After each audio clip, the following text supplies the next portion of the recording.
Tu souhaites en apprendre plus sur un protocole que je considère relativement sous-estimé à l'heure actuelle? Ça se passe dans cette vidéo.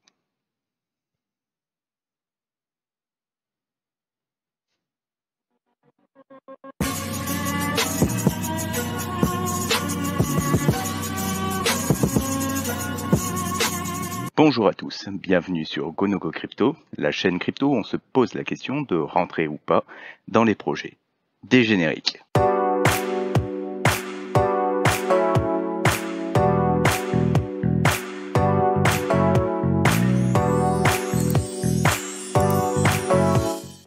Aujourd'hui, nous allons parler d'Hypersign. Hypersign qui est un protocole qui est en train de se construire sur Cosmos, dont la particularité est de venir chercher à faire de la ZK identité en multichaîne. Donc concrètement, on est dans des narratifs qui sont tout à fait d'actualité et qui vont sûrement être des grosses thématiques sur le futur bull run.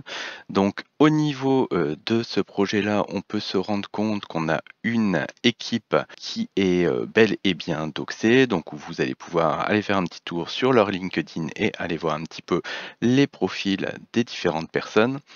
Au niveau de tout ce qui est réseaux sociaux, ils ont un tout petit Telegram aux alentours des 3000 personnes et un Twitter qui est un petit peu plus gros aux alentours des 30 000 personnes.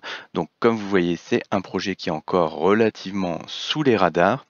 Pourquoi je vous le présente aujourd'hui? C'est tout simplement parce que c'est un projet qui continue à build malgré une très forte baisse des prix et qui malgré tout, vous allez le voir, donne encore beaucoup de nouvelles et vous informe beaucoup sur ce qui se passe sur leur projet. Ils ont au mois de janvier locké en fait toute la supply restante qui est la supply qui est pour la team pour 6 mois. Donc on sait que là, à partir de mi-janvier, il y a 6 mois où la supply ne va plus évoluer. Donc il y a quand même, on va dire, un élan de hausse sur ce token-là qui est aussi fonction de la bonne volonté de la team qui est en train de nous montrer là qu'ils sont en capacité de se dire non, mais là l'évaluation elle est pas bonne. On se lock pour 6 mois et on commencera à reparler de est-ce qu'on vendra nos tokens d'ici une évaluation un petit peu meilleure. Au niveau de tout ce qui est justement GitHub, actualité, enfin le fait qu'il y ait réellement du boulot qui soit réalisé sur ce projet-là, on a un GitHub qui est très très fourni et qui est très actualisé. Là, il y a eu au mois de janvier le lancement de Prajna 2 qui est leur testnet, deuxième testnet sur toute la partie SSI sur Cosmos, donc avec tout simplement un projet qui est vraiment en train de bosser, qui a dû sûrement beaucoup décevoir il y a de ça quelques temps sur le fait que ça se lance pas assez vite, mais concrètement ça bosse et ça bosse dur.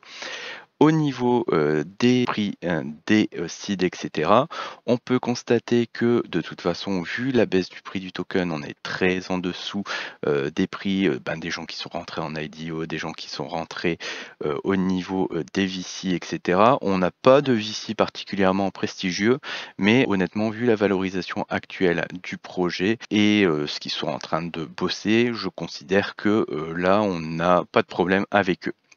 Donc au niveau de la charte des prix, on peut voir que voilà, on a Hypersign qui a eu sa petite performance à son lancement, qui derrière s'est complètement effondré, tout simplement parce que les gens ont pris leur profit et allant de testnet en testnet, ça avait beau bosser, ça n'avançait pas forcément énormément. Là, moi, je trouve qu'on arrive dans une phase qui est très très intéressante pour se placer. Donc, faut savoir que moi, Hypersign, je l'ai déjà présenté il y a un petit moment et je suis donc là déjà positionné et déjà relativement en bénéfice sur ce projet-là, mais avec une évaluation qui est à l'heure actuelle entre 1,5 million et 2 millions et donc une supply qui ne va pas bouger. Moi, je considère que s'il doit y avoir une phase haussière, là, de toute façon, moi, j'ai un premier TP qui est, si le projet va aller chercher ces 50 millions de MC, donc vous voyez qu'on est déjà sur un gros multiple, voir s'il doit y avoir réellement une grosse hype de manière un petit peu temporaire, on pourrait aller plus haut. Donc ça fait partie en fait des choses sur lesquelles je me place et où je considère que le pari entre le fait que ça aille à zéro et le pari sur le le fait que ça fasse un x25 ou un x50 sur une phase haussière et sur un peu de débilité de marché, je considère que, le pari n'est pas du tout perdant. Malgré tout, voilà, c'est pas, du 100 garanti. Je suis pas en train de vous dire que vous allez être riche avec ce token. Je vous dis juste qu'avoir une ligne sur ce token, en petite exposition, c'est, s'exposer à avoir une belle perf possible. Voilà, donc faut savoir que moi, à la base, j'avais mis une centaine d'euros dessus. Donc là, maintenant, je suis aux alentours des 200-250 de valorisation de token et avec un TP qui ne se fera pas avant encore au moins un fois 25. Voilà, donc voire même plus haut. Donc moi je commencerai à TP à fois 25 et éventuellement avec un moonback qui serait aux alentours de 100 millions de MC. Au niveau des sexes où vous pouvez les acheter, l'avantage étant que vous l'avez sur gate.io où vous pouvez acheter ce token là. Donc après comment ça va se dérouler, je ne sais pas, mais dans tous les cas, si vous souhaitez l'acheter sur, Gate, donc et que vous souhaitez du fait avoir un petit référal pour rentrer, n'hésitez pas à aller sur le Telegram pour pouvoir me demander mon référal pour pouvoir vous inscrire sur Gate. Donc à savoir que ça n'est pas du tout obligatoire, c'est jusqu'à à partir du moment où je fais, ce contenu de manière 100 gratuite, je considère que si vous avez envie de me donner un petit tips en me prenant en référal, c'est pas forcément quelque chose que je vois de manière négative et bah, sur ce, j'espère que, vous avez apprécié le contenu, que vous avez apprécié les informations. Si c'est le cas, n'hésitez pas à vous abonner, à liker et sur ce, je vous souhaite une excellente après-midi. Merci, au revoir.